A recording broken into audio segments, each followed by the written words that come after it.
अभी न्यूज़ क्या आई है? अभी न्यूज़ ये आई है कि हाल ही में गवर्नमेंट ने नोटिफाई किया है कि जो 5 साल पहले 4 नए लेबर कोड बने थे, उसको इम्प्लीमेंट करना शुरू कर दिया गया है। ठीक है, कब से? 21 से 21 नवंबर से, ठीक है, 21 नवंबर 2025 से ये 4 नए लेबर कोड्स हमको देखने को मिलेंगे। 4 लेबर कोड्स जो हैं वो 2019-20 में हमको देखने को मिल गए थे, मतलब पार्लियामेंट इसको बना दी थी, लेकिन इसको अभी इम्प्लीमेंट नहीं किया गया था। तो ये विद इफेक्ट फ्रॉम आए हैं कब से? 21 नवंबर 2025 से। इसके पहले क्या सीन था? इसके पहले सीन ये था कि जो लेबर लॉज थे इंडिया में, दे वर फ्रेगमेंटेड, और साथ ही साथ मल्टीप्लिसिटी थी, कई सारे लेबर लॉज थे, 29 सेंट्रल लेवल पे लेबर लॉज थे। ठीक है, सेंट्रल लेवल पे।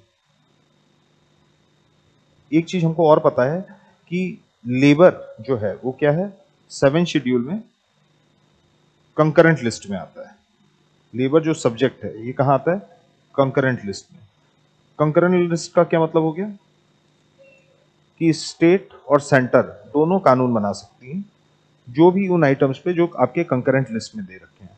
तो 29 लेबर लॉस कहाँ पे थे? सेंट्रल लॉस, मतलब 29 सेंट्रल लॉस थे लेबर संबंधित केंद्र के स्तर पे, और इसके अलावा स्टेट्स भी अपने कुछ लेबर लॉस बना के रखते थे। तो हमको ये देखने को मिल रहा था कि जो लेबर लॉस थे बहुत ज्यादा फ्रेगमेंटेड थे, कि मतलब 29 केंद्र के लॉ हो गए, उसके बाद इस चूंकि कॉन्करेंट सब्जेक्ट है ये, तो स्टेट्स भी अपने लॉस बनाए रहते थे। दूसरी चीज ये हो गई कि कुछ इनहेरेंट डिफिकल्टीज थी। इनहेरेंट डिफिकल्टीज क्या थी? इनहेरेंट डिफिकल्टीज ये थी कि ये 29 जो लेबर लॉज है, इनमें कई लॉज ऐसे थे जो आपके प्री इंडिपेंडेंस एरा के थे, मतलब ब्रिटिश इंडिया के। अब ब्रिटिश इंडिया के टाइम इंडियंस क्या थे? सब्जेक्ट्स थे। तो वो जो लेबर लॉज बनाए होंगे उस समय, वो किसको ध्यान में रख के बनाए होंगे? जो उस समय के जो इंडस्ट्रियलिस्ट थे, क्योंकि ब्रिटिशर्स थे वो भी क्या करते थे? प्लांटेशन ओन करते थे, इंडस्ट्रीज हैं वो ओन करते थे। तो ये लॉज एक तो बहुत पुराने थे, प्री ब्रिटिश एरा के थे, और कुछ कुछ ऐसे लॉज थे, कुछ ऐसे लॉज भी थे 29 लॉज में जो रिलेटिवली नए लॉज थे, जो इंडिपेंडेंस के बाद बने थे। लेकिन अभी भी क्या है, इंडिपेंडेंस को भी हमको लगभग 80 साल होने जा रहे हैं। ठीक है, तो आज की जो ग्राउंड रियलिटीज हैं उसको रिफ्लेक्ट नहीं कर रहे थे लेबर लॉस। ठीक है, कि मतलब आपस में एक समन्वय नहीं था, कि हमने अपने लेबर लॉज जो है वो हार्मोनाइज नहीं किए थे आज के समय के हिसाब से। 1991 के बाद हमको क्या देखने को मिलता है? 1991 के बाद हमको एलपीजी के इफेक्ट्स देखने को मिलते हैं। ठीक है, एलपीजी रिफॉर्म्स आते हैं 1991 में। कौन लेके आ रहा है? नरसिम्हा राव लेके आ रहे हैं और मनमोहन सिंह लेके आ रहे हैं। उसके बाद से हम ग्लोबलाइजेशन की ओर बढ़े, उसके बाद से प्राइवेट कंपनियां हैं वो आना शुरू कर दी, तो प्राइवेटाइजेशन हुआ। पब्लिक सेक्टर का जो स्पेस है इकोनॉमी में वो आपका कट होना शुरू किया है। प्राइवेट सेक्टर का जो पार्टिसिपेशन है वो क्या होता गया है? वो आपका बढ़ता गया है। तो उसकी वजह से हमको क्या देखने को मिला? एक फंडामेंटल ट्रांसफॉर्मेशनल शिफ्ट देखने को मिली इकोनॉमी में। फंडामेंटल ट्रांसफॉर्मेशनल शिफ्ट, कि पहले हमारी जो इकोनॉमी थी that was more public oriented, लेकिन अब क्या है? प्राइवेट स्पेस आ रही है, प्राइवेट सेक्टर में जो कंपनीज हैं वो ग्रो कर रही हैं और बड़ी हो रही हैं। एक चीज तो ये हो गई। दूसरी चीज क्या हो गई? दूसरी चीज ये हो गई कि बाहर की कंपनियां भी यहाँ पे आके अपनी दुकान लगाने लगी। वो भी मीनिंगफुल एम्प्लॉयमेंट है वो यहाँ पे इंडियंस को प्रोवाइड करने लगती हैं। तो हमको कई नए चेंजेस देखने को मिले। ठीक है, नए चेंजेस देखने को मिले, जबकि लेबर लॉज हैं वो हमारे अभी भी पुराने ही थे। कितने साल?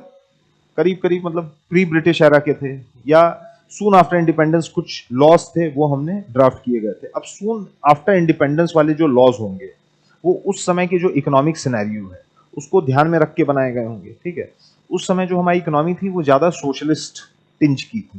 ठीक है, तो जो लॉज थे वो मतलब वैसे ही रिफ्लेक्ट हो रहे थे। ठीक है, लेबर लॉज का बैलेंस होना बहुत जरूरी है। बैलेंस होना क्यों? क्योंकि लेबर लॉज हैं वो दो लोगों के या दो एंटिटीज के इंटरेस्ट को बैलेंस करते हैं। एक होता है कौन? एम्प्लॉयर, और दूसरा कौन? एम्प्लॉइज। तो लेबर लॉज ऐसे बनने चाहिए कि जो एम्प्लॉइज हैं उनके जो इंटरेस्ट हैं वो भी सिक्योर रहें। मतलब ऐसा ना हो कि जो आपके लेबर हैं, ठीक है, या एम्प्लॉइज हैं, वर्कर्स हैं, उनको जो एम्प्लॉयर्स हैं, इंडस्ट्रियलिस्ट क्लास हैं, प्लांटेशन के ओनर्स हैं या माइन ओनर्स हैं, वो एक्सप्लॉइट कर पाए। और साथ ही साथ इतने भी स्ट्रिंजेंट नहीं होने चाहिए कि एम्प्लॉयर्स के लिए वो समस्या समस्या खड़ी कर दें। तो लेबर लॉस का बैलेंस होना बहुत इंपॉर्टेंट होता है। लॉज जो थे हमारे बहुत पुराने हैं, ठीक है। आजकल की जो ग्राउंड रियलिटी है उसको रिफ्लेक्ट नहीं कर रहे थे। 1991 के बाद इंक्रीज प्राइवेट स्पेस, फिर बाहर की जो मल्टीनेशनल कंपनीज हैं वो भी आ रही हैं। तीसरी चीज हमको क्या देखने को मिली, अभी कोविड के बाद से, पहले से शुरू हो गया था लेकिन कोविड के बाद से हम क्या देखने को मिल रहे हैं, देखने को मिल रहा है कि गिग इकोनॉमी बहुत तेजी से क्या की है, एक्सपेंड की है। ओला, उबर, ब्लिंकिट, जेप्टो, इसमें जो लड़के आते हैं सामान डिलीवर करने, ठीक है, या उबर में जो आपका कार लेके आते हैं आपके पास, कैब लेके आते हैं, ठीक है, they are all what, gig workers. साथ ही साथ एक और चीज, कॉन्ट्रेक्चुअल एम्प्लॉय के नंबर्स हैं वो इंडियन एंटरप्राइजेज में बढ़ते जा रहे हैं। परमानेंट एम्प्लॉय जो हैं वो कम होते जा रहे हैं, और कॉन्ट्रेक्चुअल वर्कर्स हैं या कॉन्ट्रेक्चुअल एम्प्लॉयज उनकी भी संख्या बढ़ती जा रही थी, ठीक है। फिर क्या है, एलपीजी का भी असर था। तो ये सारी कुछ नई डेवलपमेंट्स थी, ठीक है। और इन नई डेवलपमेंट्स में हमको ये देखने को मिल रहा था कि जो पुराने लेबर लॉज हैं वो कहीं ना कहीं मतलब उतने प्रासंगिक, ठीक है, उतने प्रासंगिक या उतने मतलब उसकी जो रैशनैलिटी थी अब उतनी नहीं रह गई थी, ठीक है। तो क्या चैलेंजेस थे, कुछ चैलेंजेस हमने डिस्कस कर लिए। एक तो जो लॉज हैं वो पुराने हैं, आउटडेटेड हो चुके थे, उस समय के हिसाब से बने थे, तो ओल्ड लॉज एक चीज हो गई। दूसरा क्या, कॉन्करेंट लिस्ट में है। कॉन्करेंट लिस्ट में है यानी केंद्र सरकार भी बना सकती है और राज्य सरकारें भी। केंद्र कितने बना चुकी थी, 29 लॉज बना चुकी थी, और चूंकि कंकरेंट में स्टेट अपने लॉज बना रही थी तो देवर मल्टीप्लिसिटी ऑफ लॉज, तो मल्टीप्लिसिटी थी। और इसकी वजह से क्या था, इसकी वजह से जो लेबर लॉस थे कंपोजिट तरीके से वो फ्रेगमेंटेड थे, टूटे। फ्रेगमेंटेड का क्या मतलब होता है कि केंद्र की कुछ लॉज हैं, स्टेट के अलग, ऑक्यूपेशनल सेफ्टी के लिए या हजार्ड्स हैं उसके लिए केंद्र अपने अलग लॉज बनाई हुई है, स्टेट अलग। तो इसमें समस्या किसको होगी, समस्या होगी जो एम्प्लॉयर है, उसके ऊपर बर्डन, जो कंप्लायंस बर्डन वगैरह है वो ज्यादा पड़ेगा, ठीक है। फिर कुछ जो इमर्जिंग इश्यूज आए या इमर्जिंग चेंजेस हमको देखने को मिले, एलपीजी का आ जाना, कॉन्ट्रेक्चुअल एम्प्लॉयज है उनका आ जाना, गिग इकोनॉमी का बहुत तेजी से बढ़ना, ठीक है। तो अब पुराने जो लॉज हैं, ठीक है, उनकी जो रैशनैलिटी है वो कम हो रही थी। इसी को रेक्टिफाई करने के लिए अभी भारत सरकार ने क्या किया, कर तो बहुत पहले चुकी थी, 2019-20 में 4 लेबर कोड्स आ चुके थे, ठीक है। पहला कोड है आपका code on wages, code on wages 2019, ठीक है। दूसरा क्या है, दूसरा है industrial relations code 2020, industrial relations code 2020। तीसरा है आपका code on social security, code on social security, ये कब आया है, 2020। और चौथा कोड है आपका occupational safety,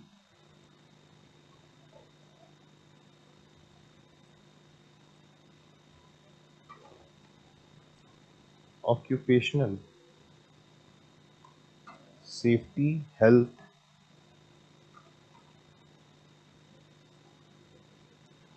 and working conditions,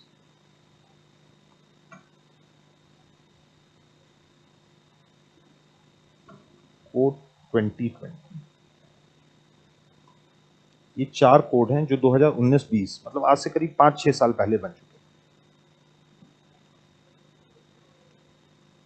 कौन बनाया, पार्लियामेंट है वो बना रही है, लेकिन इसको अभी इंप्लीमेंट नहीं किया गया था। ये इंप्लीमेंट कब हुए हैं, अभी हुए हैं 21 नवंबर से, 21 नवंबर से। और इन चार कोड्स में जो पुराने 29 लॉज थे उनके जो प्रोविजंस हैं, जो रेलिवेंट प्रोविजंस थे, उनको क्लब कर दिया गया है। So in a way these 4 codes what they have done, these 4 codes have subsumed the earlier 29 central laws, ठीक है। अर्लियर 29 सेंट्रल लॉज क्या करनी कोशिश की गई है, करनी कोशिश यही की गई है कि जो एम्प्लॉयज हैं और एम्प्लॉयर्स हैं, ठीक है, दोनों को फायदा पहुंचे, मतलब एक बैलेंस बनाने की कोशिश की गई है, ठीक है। वर्कर्स को पहले क्या लॉस था, जब 29 लॉस थे और पुराने लॉस थे, फ्रेगमेंटेड लॉस थे, कि एक एम्बिगेटी थी, उनका इम्प्लीमेंटेशन वगैरह खराब था। तो they had limited social protection, limited social protection. काम कर रहे हैं लेकिन उनके पास कुछ बेसिक फीचर्स जो होने चाहिए, जैसे मान ली हेल्थ फैसिलिटी हो गई, हेल्थ चेकअप हो गई, जो एम्प्लॉयर्स को अमूमन देना चाहिए, वो सारी चीजें इनको नहीं मिलती थी। ग्रेचुइटी नहीं मिल रही है अगर कॉन्ट्रेक्चुअल एम्प्लॉयज हैं, 2 साल से काम कर रहे हैं तभी ग्रेचुइटी नहीं मिल रही है, तो they had limited social protection. उसके बाद क्या है, नए क्लास ऑफ वर्कर्स जैसे गिग वर्कर्स हैं, ठीक है, कॉन्ट्रेक्चुअल लेबर्स हैं, ठीक है, इनके पास सोशल काम पूरा कर रहे हैं लेकिन इनके पास भी सोशल प्रोटेक्शन या उस तरीके की सोशल सिक्योरिटी नहीं थी जो एक परमानेंट एम्प्लॉय, बड़े एस्टेब्लिशमेंट के एक परमानेंट एम्प्लॉय के पास रहती है। तीसरा क्या हो गया, इनफॉर्मल सेक्टर। इनफॉर्मल सेक्टर में जो लोग कार्यरत थे उनको खासी तकलीफ होती थी, ठीक है, 15 साल से काम कर रहे हैं लेकिन they have no provision for PF, they have no provisions for various perks जैसे ग्रेचुइटी वगैरह हो गया। तो इनफॉर्मल सेक्टर्स, गिग वर्कर्स क्या होते हैं, वो ऑर्गेनाइज फॉर्मल सेक्टर का पार्ट हो सकते हैं, क्योंकि जेप्टो ब्लिंकिट क्या है, ये एस्टैब्लिश्ड कंपनियां हैं, ठीक, कंपनी है और आपका मिनिस्ट्री ऑफ कॉर्पोरेट अफेयर्स वगैरह हर जगह रजिस्टर्ड है। लेकिन क्या है, इंडिया में इनफॉर्मल इकोनॉमी बहुत बड़ी है और इसमें काम करने वाले जो एमएसएमई, एमएसएमई की कई यूनिट्स ऐसी हैं जो आपका अभी भी इनफॉर्मल तरीके से चलती हैं। तो वर्कर्स के कुछ ये इश्यूज थे। वैसे ही वर्कर्स के इश्यूज थे तो एम्प्लॉयर्स, जो एम्प्लॉयर्स हैं, ये तो एम्प्लॉयज हो गए, एम्प्लॉयर्स के भी कुछ इश्यूज थे, एम्प्लॉयर्स के भी इश्यूज थे। जैसे एक तो multiplicity of law, multiplicity of law, 29 कानून केंद्र के, फिर राज्य स्तर पे कई कानून। तो उनका क्या था, बिजनेस पे ध्यान ही नहीं लगता था, बिजनेस पे जो ध्यान लगना चाहिए वो नहीं लग पा रहा था, करप्शन भी हो रहा था इससे, तो इससे करप्शन भी हो रहा है, ठीक है, इंस्पेक्टर राज वगैरह को बढ़ावा मिल रहा है कि इंस्पेक्टर आ रहा है 200 400 500 हजार रुपए लेके चला जा रहा है, तो करप्शन भी बढ़ रहा था। साथ ही साथ कंप्लायंस बर्डन बहुत बढ़ गया था, कंप्लायंस बर्डन है वो आपका बहुत बढ़ गया था, क्योंकि इतने लॉज हैं, इतने डिपार्टमेंट्स हैं, सिंगल विंडो सिस्टम है नहीं, ठीक है, तो कंप्लायंस बर्डन है वो बहुत ज्यादा बढ़ गया था। And it was leading to what, it was ultimately leading to excessive regulation, ठीक है, इतने लॉज हैं, मतलब एक एंटिटी पे, जो एंटिटी ऑपरेट करी है, कुछ मैन्युफैक्चरिंग में है, प्लांटेशन पे, तो चूंकि लॉज इतने ज्यादा हैं तो जो भी एजेंसियां हैं वो इन्वॉल्व हो जा रही हैं, तो इनके ऊपर रेगुलेशन बहुत ज्यादा रहता, तो खुल के ये बिजनेस पे ध्यान नहीं दे पाते थे। और इसीलिए क्या है, इंडिया में जो इन्वेस्टमेंट है जैसी आनी चाहिए थी उस तरीके से इन्वेस्टमेंट नहीं आ रही थी, because of the flawed labour laws भी है। उसी को रेक्टिफाई करने के लिए ये 4 कोड आए 2019-20 में, और अभी 21 नवंबर से इनको नोटिफाई किया गया है, इनको नोटिफाई किया गया है। आइडिया क्या है, आइडिया क्या है इन लॉस को लाने का, what's the idea behind bringing in these codes, idea behind bringing in these codes?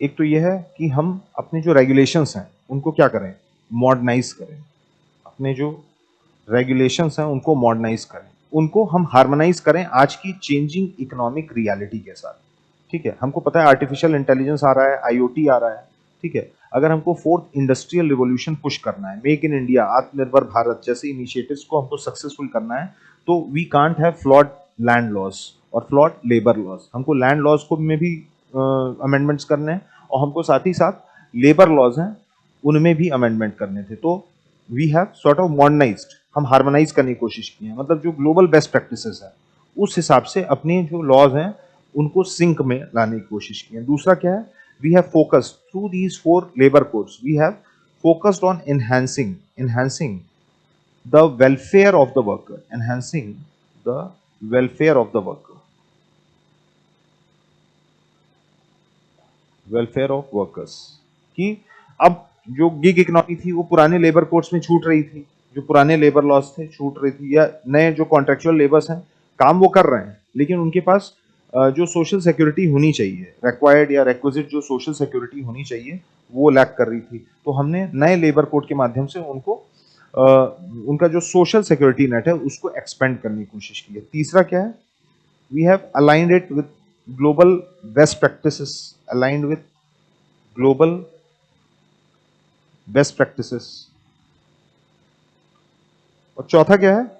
चौथा यह है कि इंडिया के कुछ एस्पिरेशंस हैं, ठीक है, जैसे we want to be a developed economy, एक चीज, विकसित भारत 2047। दूसरा क्या है? हम ग्लोबल वैल्यू चेन या ग्लोबल सप्लाई चेन में एक इंपॉर्टेंट प्लैंक बन के उभरना चाह रहे हैं। हम चाइना प्लस वन स्ट्रैटेजी में प्लस वन बन के उभरना चाह रहे हैं। तो ये सारे हमारे कुछ लार्जर गोल्स हैं जो हम कई मतलब लगातार क्लासेस में डिस्कस कर रहे होते हैं। तो ये सब कब पॉसिबल हो पाएगा? जब आपके यहाँ ठीक ठाक इन्वेस्टमेंट, इंडियन कॉर्पोरेट्स भी इंडिया में इन्वेस्ट करें और बाहर का पैसा एफआईआई एफडीआई भी इंडिया में पोर इन हो, मतलब आए। तो ये कब आएगा? ये तब आएगा जब आपके लॉज हैं वो बहुत सिंपल रहेंगे। आप रेगुलेशंस को बहुत ज्यादा टाइट करके रखेंगे, एक्सेसिव रेगुलेशन करके रखेंगे तो क्या है, फॉरेन कंपनीज जो हैं वो यहाँ पे इन्वेस्ट करने से डरेंगी। 1991 एलपीजी रिफॉर्म्स के पहले क्या था? बहुत कम कंपनियां थी, लेकिन जैसे ही हमने अपने रेगुलेशन को ईज किया, प्राइवेट सेक्टर को और ज्यादा स्पेस दी, हमको क्या देखने को मिला? हमको ये देखने को मिला कि ठीक ठाक फॉरेन इन्वेस्टमेंट, एफडीआई, बड़ी कंपनियां जिनके माल इंपोर्ट किए जाते थे, अब वो क्या है? अब वो कंपनियां यहाँ पे ही रुक के सामान बना रही हैं, इंडिया में वो बेच भी रही हैं और साथ ही साथ वो अपना एक्सपोर्ट भी बढ़ा रही हैं, ठीक है। तो larger vision of make in India हो गया, आत्मनिर्भर भारत हो गया, चाइना प्लस वन हो गया, इसमें हम प्लस वन बनना चाह रहे हैं, ठीक है। हम ग्लोबल वैल्यू चेन या ग्लोबल सप्लाई चेन में एक इंपॉर्टेंट प्लैंक बन के उभरना चाह रहे हैं, ठीक है। ये सब तभी पॉसिबल हो पाएगा जब हम अपने लॉस को हार्मोनाइज करेंगे, इजी करेंगे।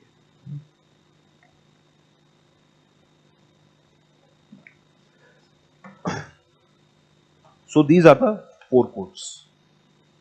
कौन कौन से फोर कोड्स? एक है कोड ऑन वेजेस 2019 और बाकी 2020 के industrial relations code on social security, occupational safety, health and working condition code. इसको क्या कहते हैं? शॉर्ट में ऑश कोड भी कहते हैं। ऑश कोड 21 नवंबर से लगे हैं ये, इसी साल से। और ये क्या है? जो पुराने जो 29 लॉज हैं केंद्र के, उनको उनको क्लब कर दिए हैं। जितना कम लॉ रहेगा उतना अच्छा, मतलब लॉस जितने लाइट रहेंगे उतना अच्छा है, ठीक है। अब देख लेते हैं,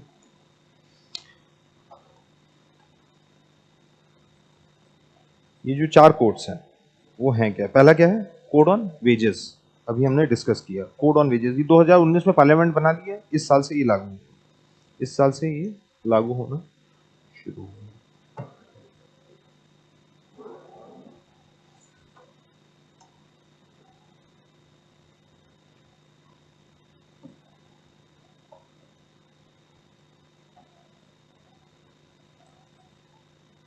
ठीक है, तो कोड ऑन वेजेस 2019 क्या कर रहा है?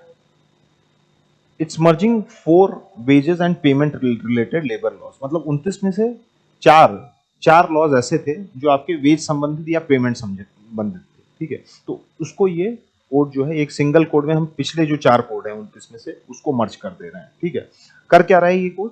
ये वेज क्या होता है, एम्प्लॉय क्या होता है, मिनिमम वेज क्या होता है, मतलब सरकारी टर्म्स में इसकी जो डेफिनेशन थी वो लैक कर रही थी, ये डिफाइन किया गया है। साथ ही साथ नेशनल फ्लोर वेज है, नेशनल फ्लोर वेज है। एक सेकंड,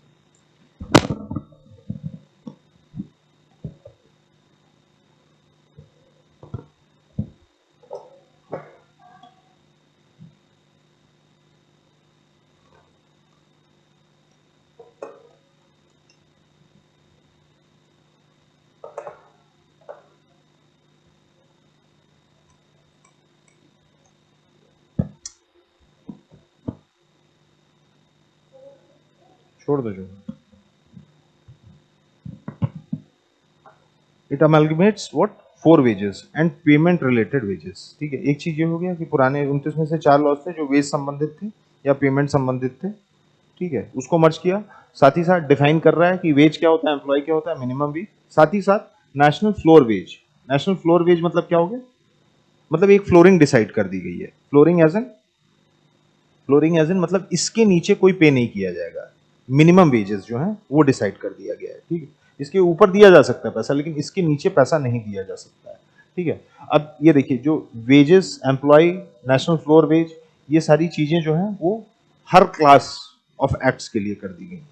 मतलब अलग अलग जो इंडस्ट्रियल एक्टिविटीज हैं, इकोनॉमिक एक्टिविटी हैं, सबके लिए कर दी गई हैं। पहले ये किसके लिए था? जो शेड्यूल्ड एम्प्लॉयमेंट है खाली उसके लिए था, लेकिन अब क्या है, नेशनल फ्लोर वेज हर हर एम्प्लॉयमेंट के लिए कर दिया गया है। पहले ये सिर्फ शेड्यूल्ड एम्प्लॉयमेंट के लिए था। शेड्यूल्ड एम्प्लॉयमेंट मतलब जो सरकारी कागजों में जो एम्प्लॉयमेंट लिस्टेड थे खाली उनके लिए था, ठीक है। फिर क्या है, कोड वेज में एक चीज बहुत इंपॉर्टेंट की गई है कि वर्किंग आवर्स हैं वो रेस्ट्रिक्ट कर दिए गए हैं, कि मतलब मैक्सिमम आवर्स जो हो सकते हैं वो 12 घंटे के हो सकते हैं, 12 घंटे के हो सकते हैं, इससे ज्यादा आवर्स नहीं हो सकते। और एक व्यक्ति, एक एम्प्लॉय है, वो एक हफ्ते में 48 घंटे से ज्यादा काम नहीं करेगा। So this all has been listed in code on wages 2019, ठीक है। अगला क्या है, इंडस्ट्रियल रिलेशंस कोड 2020, ठीक है।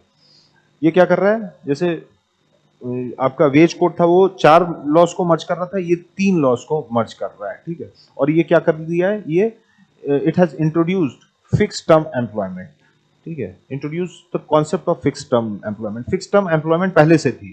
फिक्स टर्म एम्प्लॉयमेंट मतलब कॉन्ट्रेक्चुअल एम्प्लॉयमेंट, ठीक है। एक होता है परमानेंट एम्प्लॉयमेंट, एक होता है कॉन्ट्रेक्चुअल, की मतलब मान लिए मैं एम्प्लॉयर हूँ, मुझे लग रहा है कि बेस्ड ऑन सीजन मुझे 4 महीने के लिए किसी व्यक्ति की जरूरत है और बाकी 8 महीने नहीं है, तो मैं पहले भी हायरिंग करता था, ठीक है। अब भी मैं कर सकता हूं, लेकिन अब क्या है, अब इसको डिफाइन कर दिया गया है कि फिक्स टर्म एम्प्लॉयमेंट क्या होगा। किस लिए डिफाइन किया गया है, कि इसलिए डिफाइन किया गया है जिसके माध्यम से हम क्या कर पाए कि इनको भी, मतलब ये जो फिक्स टर्म एम्प्लॉयमेंट में जो लोग आ रहे हैं उनको भी कुछ सोशल सिक्योरिटी है वो चीजें प्रदान कर पाए, ठीक है। तो तीसरा है threshold for seeking prior government approval for lay off, ठीक है। अब क्या है, किसी भी मतलब मान लिया आपको बल्क में ले ऑफ्स करना है, ले ऑफ्स मतलब समझ गए कि नौकरी से हटाना है, तो पहले सरकार का अप्रूवल लेना पड़ेगा, आप ऐसे ही नहीं हटा सकते, ठीक है। तो ये सारी चीजें इंडस्ट्रियल रिलेशंस कोड में। फिर नोटिस फॉर स्ट्राइक्स, ठीक है।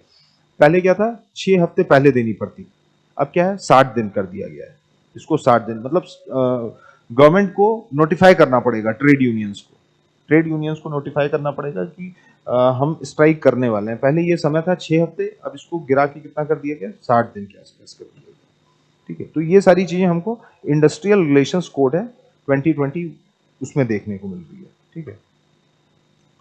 फिर आपका कोड ऑन सोशल सिक्योरिटी 2020, ये 9 पुराने जो लॉस थे 29 में से उसको मर्ज कर रहा है एक सिंगल कोड में, ठीक है।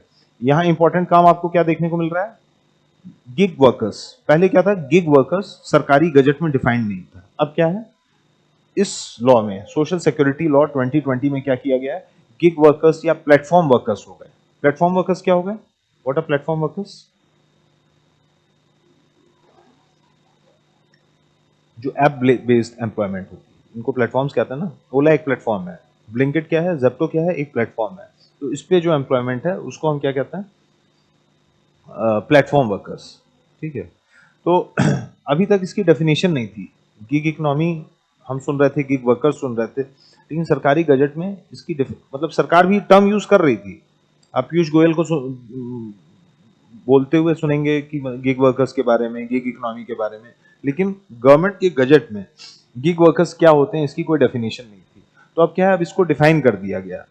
तो पहला स्टेप तो यही हुआ ना कि आप डिफाइन करेंगे, उसके बाद उनके लिए कुछ सोशल सिक्योरिटी नेट है वो एक्सपेंड कर पाएंगे या निकाल पाएंगे। तो द गिग वर्कर और प्लेटफॉर्म वर्कर्स उसको डिफाइन कर दिया गया। साथ ही साथ गिग वर्कर्स के लिए सोशल सिक्योरिटी फंड है, सोशल सिक्योरिटी फंड है वो लाया गया है।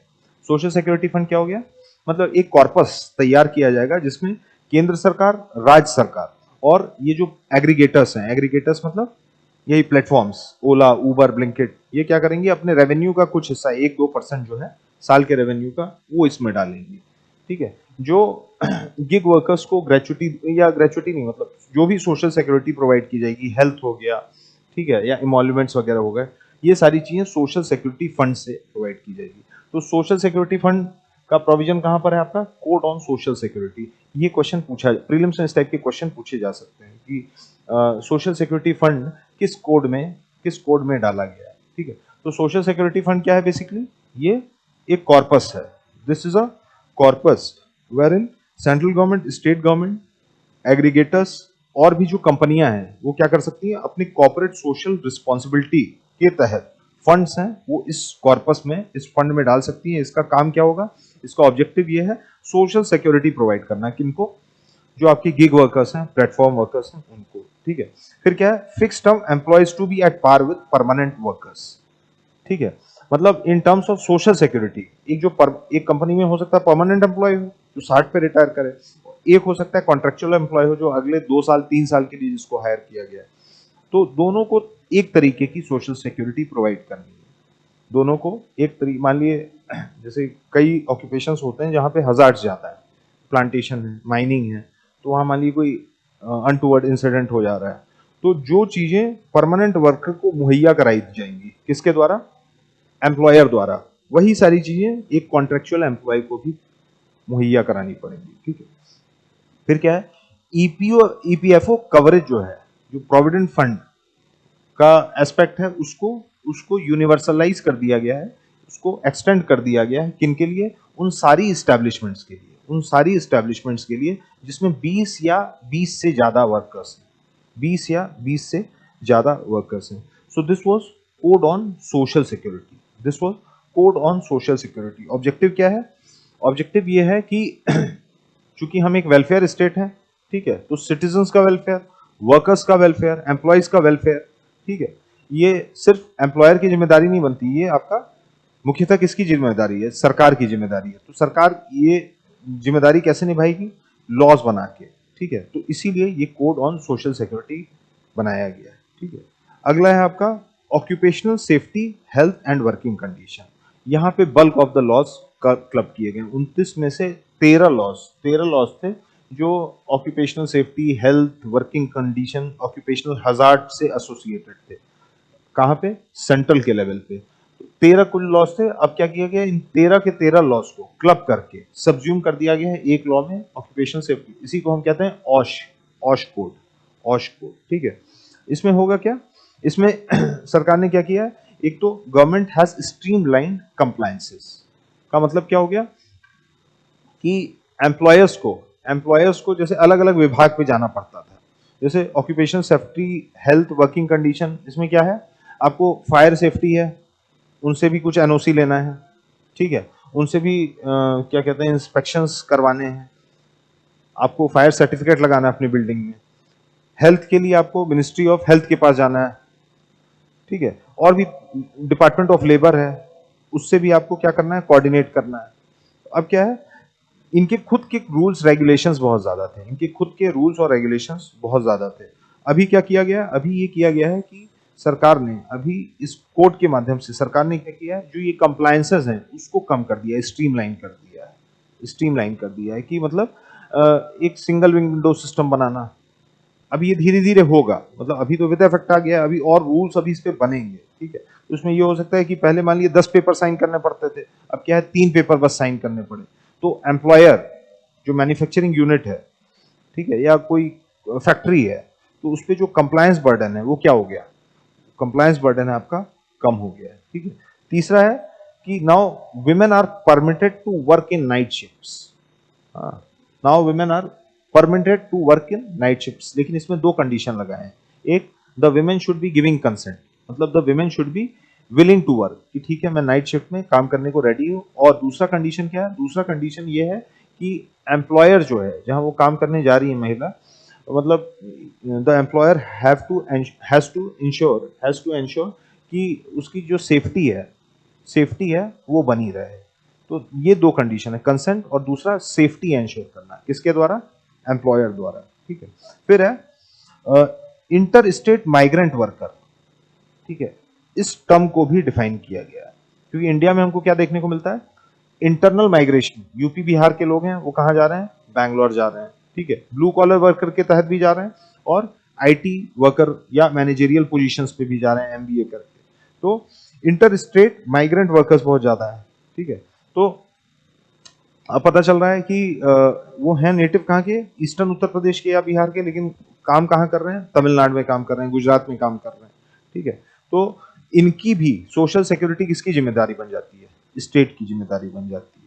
ठीक है, इनकी भी सिक्योरिटी स्टेट की जिम्मेदारी बन जाती है। तो सबसे पहला काम क्या किया गया कि डिफाइन किया गया है कि इंटर स्टेट माइग्रेंट वर्कर कौन है। अभी तक माइग्रेंट वर्कर्स की डेफिनेशन जो है वो सरकारी गजट में नहीं थी, तो एटलीस्ट अब ये हो गया है कि ये डिफाइन कर दिया गया है। तो अब जो नए रूल्स बनेंगे इस कोड को ऑश कोड को इम्प्लीमेंट करने के लिए फर्दर, तो उसमें माइग्रेंट वर्कर्स के सोशल सिक्योरिटी के लिए सरकार जो है वो काम कर सकती है। अब पता चला राशन कार्ड है कहाँ का, बिहार का, लेकिन वो काम कहाँ कर रहे हैं, कर्नाटक में। ठीक है, तो कैसे समन्वय बनाया जाए कि वो अपने जो बिहार के सोशल सिक्योरिटी थी उसको कर्नाटक में या गोवा में या गुजरात में इस्तेमाल कर पाए। फिर क्या है, अपॉइंटमेंट लेटर है, इसको मैंडेटरी कर दिया गया है। ठीक है, कि अब चीजें वर्बली नहीं होंगी, चीजें वर्बली नहीं होंगी, जिससे एम्प्लॉय के पास एक रिटर्न रिकॉर्ड रहे कि I have been formally hired. ऐसा नहीं हो कि बस वर्बली बोल दिया, 3 महीने काम करवाया, फिर पेमेंट नहीं दिया, पहले क्या होता था, वर्बली हायर किया, 3 महीने काम कराया, पेमेंट नहीं दिया। अब एम्प्लॉय के पास कोई प्रूफ नहीं है लेबर डिपार्टमेंट में, या पुलिस कंप्लेंट वो करना चाह रहा है। अब क्या है, अपॉइंटमेंट लेटर है उसको मैंडेटरी कर दिया गया है। और लास्ट में क्या है, हेल्थ एनुअल हेल्थ चेकअप्स। ठीक है, जो भी स्टैब्लिशमेंट है लोगों को हायर कर रहे हैं उनको क्या करना पड़ेगा, एनुअल हेल्थ एग्जामिनेशन या चेकअप कराने पड़ेंगे, जिसमें बीपी हो गया और तमाम टाइप के जो हेल्थ चेकअप्स होते हैं। ठीक है, टाई अप करके अलग अलग डायग्नोस्टिक सेंटर के साथ। तो ये सारी चीजें अपने एम्प्लॉयज को देनी पड़ेगी, किनको, एम्प्लॉयज को, under Osh Osh code 2020। So this was about the four labour laws. ठीक है, जो क्या किए हैं अभी 21 नवंबर से इंडिया में लागू हुए हैं। और ये पुराने 5-6 साल पुराने लॉस थे, लेकिन थोड़ा समय लग गया। समय इसलिए लग गया क्योंकि इस पे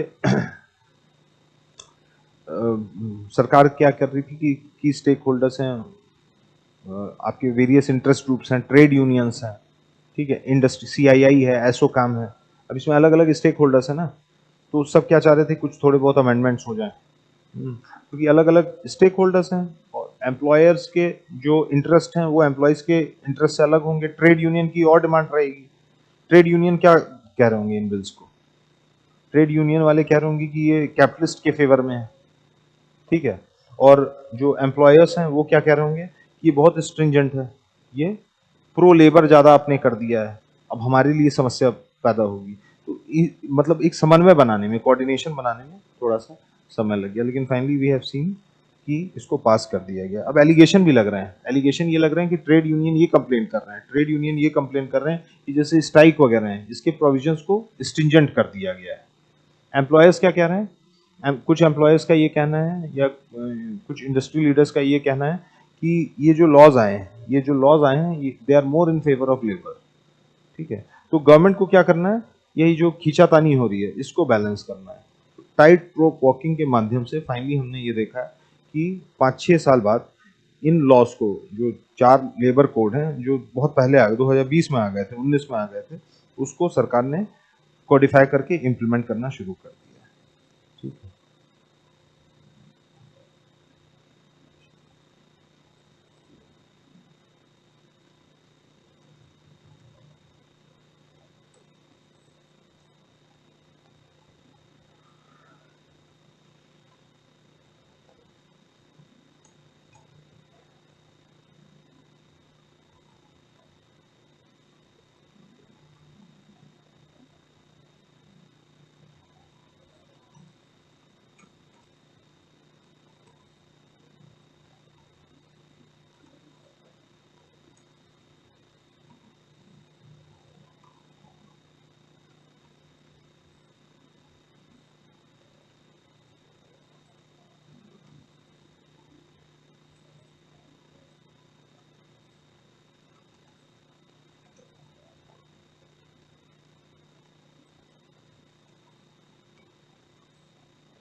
पुराने श्रम कानूनों में बदलाव क्यों जरूरी हो गए थे, 4 नए श्रम संहिताओं के जरिए लाए गए प्रमुख बदलावों पर प्रकाश डालिए।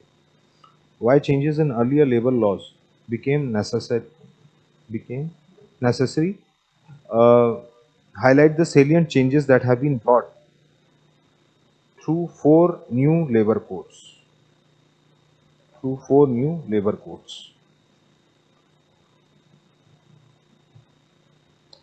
लिख लेंगे ये?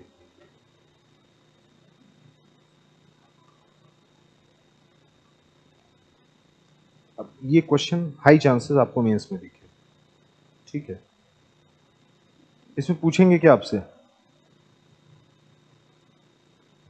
इसमें क्या पूछेंगे बताइए? इसमें हो सकता है डायरेक्टली पूछ लें लेबर कोड्स के बारे में, ठीक है? दूसरा है ऑनलाइन गेमिंग एक्ट, वो भी इसी साल आया है, उससे क्वेश्चन पूछ लिया जाएगा। 1-1.5 साल में कई कोई नए एक्ट्स बन रहे हैं, तो यूपीएससी क्या करती है? यूपीएससी डायरेक्ट क्वेश्चन पूछती है कि इसके ये एक्ट है क्या, क्यों लाया गया है, इसके प्रोविजन क्या है?